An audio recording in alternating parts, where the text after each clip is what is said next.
Bonjour les amis, ici Benjamin, bienvenue sur Manasoup, votre chaîne Magic. Au menu aujourd'hui, je vais vous présenter notre sélection pour le top 10 des meilleures cartes pour le format Commander dans l'édition Fallout. Et sachez que je n'ai pas pris en compte, nous n'avons pas pris en compte les commandeurs des différents decks Fallout.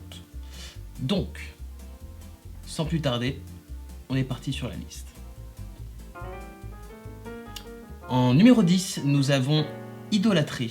C'est un enchantement aura qui coûte un incolore et un blanc. Un enchantement bien sûr pour une créature. La créature enchantée a, à chaque fois que cette créature attaque seule, elle gagne +X jusqu'à la fin du tour, X étant le nombre de permanents non terrains que vous contrôlez. Donc ça fait un peu penser à tout ce qui brille, comme ça, mais je trouve quand même que c'est une carte qui est beaucoup moins limitée, comptant tous les permanents non terrains.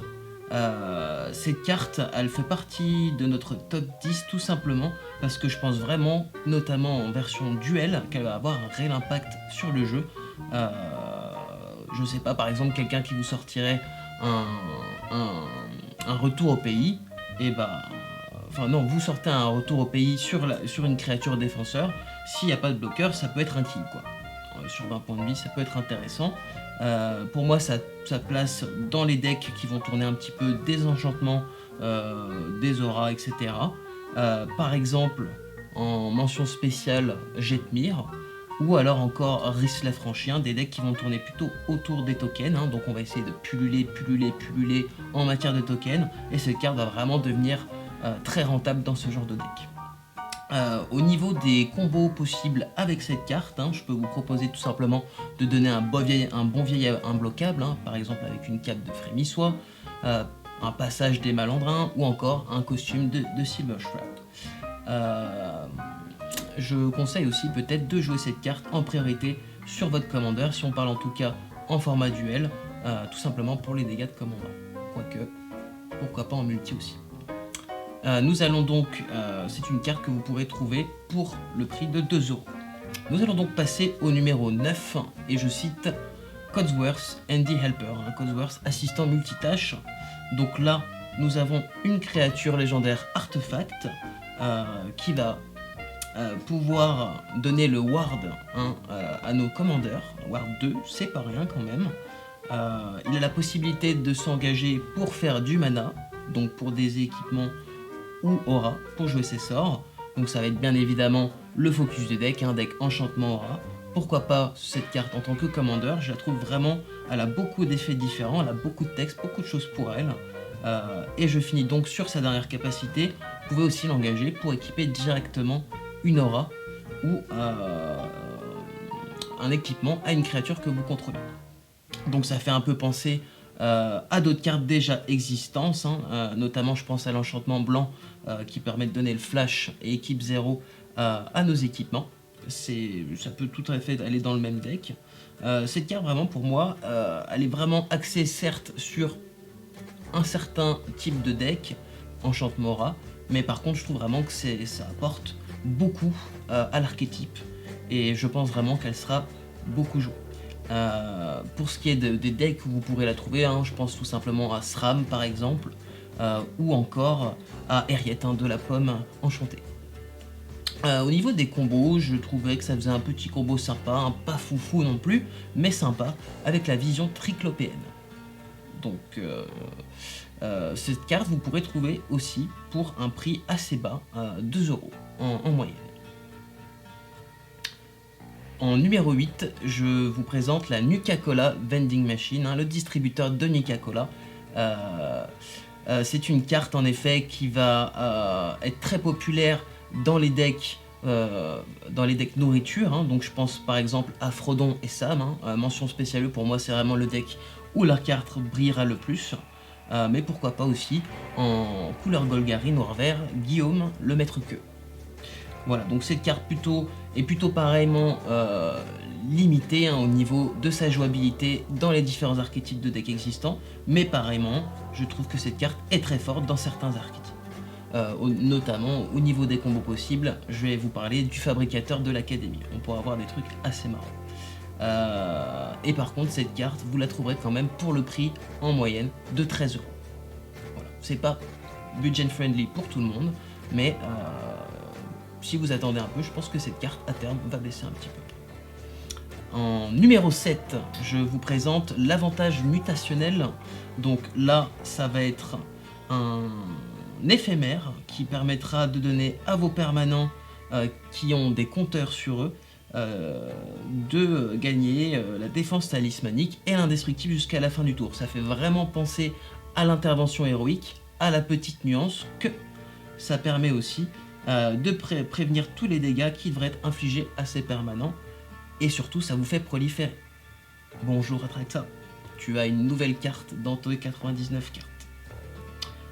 Mais voilà, c'est un peu une carte qui est passe-partout du moment où vous jouez sur ces marqueurs. Hein. C'est un petit peu dommage pour moi que ce soit bleu-vert, même si c'est une couleur logique en termes de marqueurs. Hein. Les decks chimiques, notamment Touzi et Pire en partner. Mais j'aurais aimé que ce soit peut-être plutôt du rouge ou du blanc. Mais ce n'est que mon avis. Je pourrais la jouer par exemple dans mon deck Urtet, hein. Ça va faire une très bonne addition. Ça peut être aussi joué dans un deck Commander par exemple autour de Ezuri, Griffe du Progrès. Donc c'est une carte, voilà, pour moi c'est comme une intervention héroïque avec un petit plus. Ça se voit au niveau du mana, ça coûte un mana de plus, mais pour moi, suivant l'archétype que vous jouerez, ça les vaut largement, c'est un mana de plus. Donc voilà, pour cet avantage mutationnel, on va donc passer à notre 6ème carte, et ce sera les Terres désolées sauvages. Donc cette carte, elle vous permettra, c'est un enchantement pour 2 incolores et un rouge. Elle dit que vous passez votre étape de pioche, et au début de votre entretien, vous pouvez exiler les 2 cartes du dessus de votre bibliothèque et jouer ces cartes ce tour-ci. Alors, cette carte, pour moi, va vraiment briller dans les decks monocouleurs, hein, bien évidemment rouge. Je peux penser par exemple au deck créature, plutôt un deck axé avec pas mal de permanents. Hein. Si vous jouez des éphémères, vous pourrez peut-être avoir envie de les jouer pendant le tour d'un adversaire. Ça peut être embêtant de devoir les jouer un tour en particulier. Mais en tout cas, voilà, deck axé créature, par exemple un Krenko, pourquoi pas. Ça peut être vraiment très fort comme carte, ou un deck par exemple pour Foros. Là, c'est vraiment une carte pour moi qui va rajouter beaucoup pour les decks monocouleurs rouges, plutôt avec focus sur les créatures. Mais pour en revenir au combo, il n'y a pas vraiment de combo, hein, c'est une carte voilà, qui va remplacer votre étape de pioche. Bien sûr, si vous avez moyen de tirer avantage de cet exil, par exemple, je pense à un deck Prosper.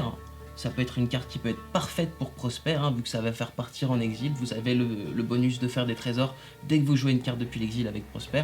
Voilà, cette carte pour moi, elle va trouver pas mal de decks où briller. Et vous pourrez trouver cette carte pour à peu près 2 €. En 5ème position, je vais avoir Tueur en série. Alors, cette carte, elle coûte 4 incolores et un rouge. Elle va permettre, quand il arrive en jeu sur le champ de bataille, de dégager toutes les créatures que nous contrôlons. Et si c'était notre phase principale, on va pouvoir dégager toutes ces créatures et avoir une phase de combat supplémentaire surtout. Et petit bonus, la créature enchantée gagne +2/+2 et à la célérité. Mais attention, ça c'est pour 5, mais vous avez possibilité de la jouer pour 3 incolores de moins si une créature est morte ce tour-ci. Et voilà, je trouve que cette carte est vraiment très forte. Au final, vous allez avoir une phase d'attaque et une phase de dégagement pour toutes vos créatures pour seulement 2 mana. Je trouve que la condition à remplir pour que ce soit pour simplement 2 mana, c'est vraiment pas grand chose, c'est tout à fait possible. Voilà, pour moi c'est une carte qui est vraiment très intéressante. Elle peut par exemple briller dans différents decks, hein, qui pourront bénéficier de la célérité. Je ne sais pas, par exemple Anzrag qui est déjà tourné autour des phases d'attaque. Ça peut être une carte qui peut avoir clairement sa place dans ce deck. Ou alors encore, pourquoi pas un deck Voja. Hein. Il permettra de donner non seulement la célérité à notre commandeur, et un petit buff sympa. Et s'il a déjà la célérité, s'il a déjà attaqué, tout simplement une phase d'attaque supplémentaire. Je pense vraiment que c'est une carte très puissante. Et pour moi, vous la trouverez pour un prix très raisonnable de 4,50 €. Moi, je pense que ça vaut largement le coup et que ce n'est pas du tout cher payé. Pour notre numéro 4, nous allons parler cette fois-ci de l'orage radioactif. Donc c'est une carte bleue qui coûte 3 incolores et un bleu, c'est un éphémère. Il vous permet de proliférer, mais il a surtout la capacité de déluge. Le déluge, ça dit que quand vous lancez ce sort, copiez-le pour chaque sort lancé avant lui ce tour-ci. Donc, vous comprenez, ça peut vraiment vite partir en cacahuète avec une telle capacité telle que le déluge. Par exemple, si vous jouez un Black Sun Zenith qui vise à mettre des marqueurs -1/-1 sur toutes les créatures, vous pourrez donc multiplier ces marqueurs -1/-1 et cet éphémère bleu pourra peut-être même faire office de Vrasse et gérer tout le board. Ça peut être vraiment intéressant. Vous pouvez aussi l'utiliser dans le but de gonfler vos créatures. Si des créatures ont déjà des marqueurs +1/+1, vous rajouterez d'autant plus de marqueurs +1 peut-être pour faire une attaque létale. Et vous pouvez également compter sur les marqueurs poison. On finit par ça, hein, c'est le meilleur. Les marqueurs poison. Vraiment, cette carte a beaucoup d'utilisation, bien évidemment autour des marqueurs. C'est là que la prolifération trouve sa place. Mais voilà, je pense que c'est une carte qui va vraiment trouver sa place sans problème dans certains archétypes de deck. Mention spéciale, encore une fois, à Atraxa. Et cette carte, vous pourrez la trouver pour un prix qui est pour moi plutôt raisonnable, 4 €. Pour ce que ça fait, je trouve que c'est un bon deal. En numéro 3, on arrive sur les derniers. Je vous présente Vats, ou Svav en français, un peu moins prononçable. Alors cette carte, moi je la vois vraiment comme une Vrasse à vitesse éphémère. Après bien sûr, il faut peut-être un petit peu comboter avec d'autres cartes. Moi j'ai différents combos très intéressants, par exemple à vous présenter pour que cette carte s'occupe de tout. On a par exemple la Splendeur Irrésistible, qui est un enchantement rare qui va faire que toutes les créatures d'un adversaire ciblé seront 1/1. Et tout ce que vous avez à faire, donc, vous jouez ce Svav, vous choisissez n'importe quel nombre de créatures ciblées avec une endurance égale, et vous les détruisez toutes. Donc, sachant que toutes les créatures de votre adversaire seront des 1/1, ça peut virer bon. Voilà, moi je pense peut-être un petit peu trop... Je pars peut-être un petit peu trop loin, mais j'ai trouvé vraiment qu'il y avait des interactions assez sympas, peut-être compliquées à accomplir, mais au final très fun. On avait aussi d'autres exemples hein, avec Living Plane, d'autres enchantements qui permettent de transformer toutes les créatures, tous les terrains en créatures 1/1. Donc là, c'est même plus les créatures sur qui on se focalise, c'est les terrains. Encore plus dégueulasse. Et encore par exemple un Urborg avec la cloche de Cormus hein, qui a toujours ces mêmes effets qui visent à transformer les terrains et les créatures en 1/1.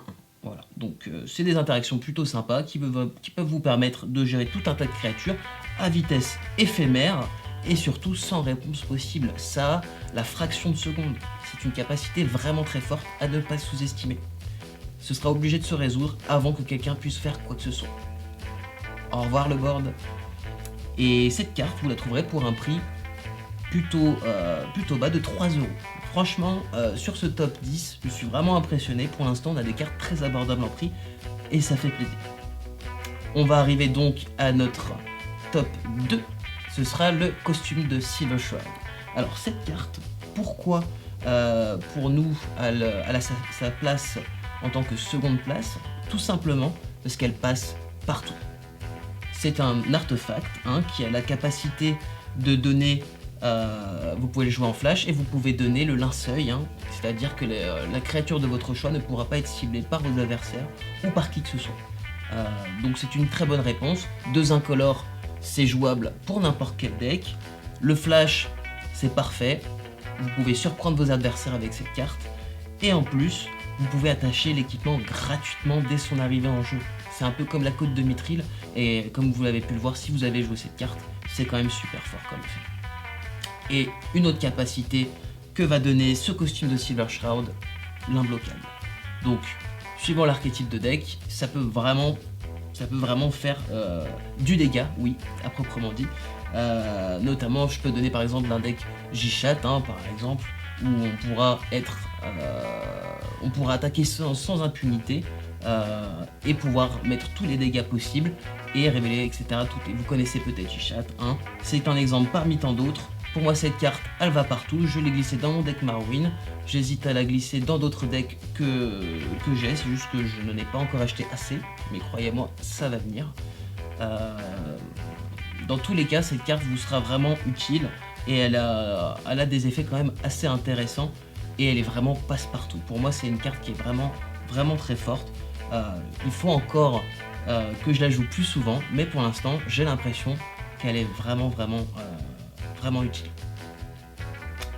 Vous pourrez trouver cette carte à peu près pour 3 €. Hein. Pour une Unco, c'est assez cher, mais aussi il faut voir le texte. Hein. Je trouve que ça se défend. 3 €, ça se défend. Moi, j'achète.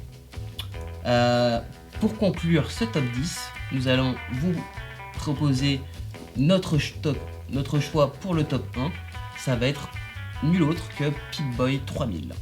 Pip-Boy 3000, c'est une carte d'équipement qui va coûter seulement 1 mana, incolore, que vous pourrez équiper pour 2. Ce qui est vraiment très intéressant avec cette carte, c'est tout ce que vous pouvez faire avec. Vous avez ce premier effet, piocher une carte et ensuite défaussez-vous d'une carte. C'est sur attaque, j'ai oublié de vous préciser, c'est sur attaque.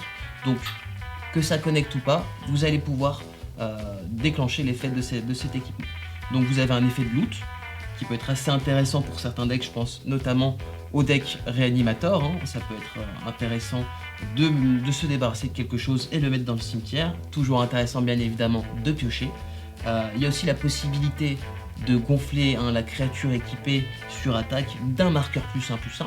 Ça peut toujours faire la différence sur une phase de bloc, qui sait. Mais aussi vous avez une capacité à pouvoir dégager 2 terrains. Hein. Donc je sais pas, admettons vous dégagez vos 2 terrains sur attaque de votre créature équipée, vous avez peut-être de la place pour jouer un contre-sort pendant le tour d'un adversaire, peut-être un costume de Silver Shroud, allez savoir. 2 mana, vous pouvez faire quand même pas mal de choses avec, c'est franchement 3 effets très intéressants, très divers, et pour moi c'est ça qui justifie donc sa place pour le numéro 1 sur cette liste. Et vous pourrez trouver cette carte pour à peu près 6 €. Bon bah voilà, on a terminé avec ce top 10 des meilleures cartes Commander pour Fallout. Nous attendons avec impatience vos retours dans la section commentaires. Hein. Bien évidemment, cette liste était personnalisée, c'est notre avis à nous. Nous avons décidé de l'ordre de ces cartes par rapport à ce que nous estimons être la meilleure. Et bien sûr, ce sera amené à changer suivant la personne qui va analyser l'édition de Fallout 1. Donc on est prêt à entendre vos suggestions, comment vous auriez éventuellement fait ce top 10. Sur ce, n'hésitez pas à vous abonner si vous avez aimé cette vidéo, à cliquer sur le like et surtout à partager cette vidéo. C'est vraiment grâce à vous que nous pourrons continuer d'évoluer constamment. Et nous vous en remercions d'avance. Sur ce, à une prochaine vidéo.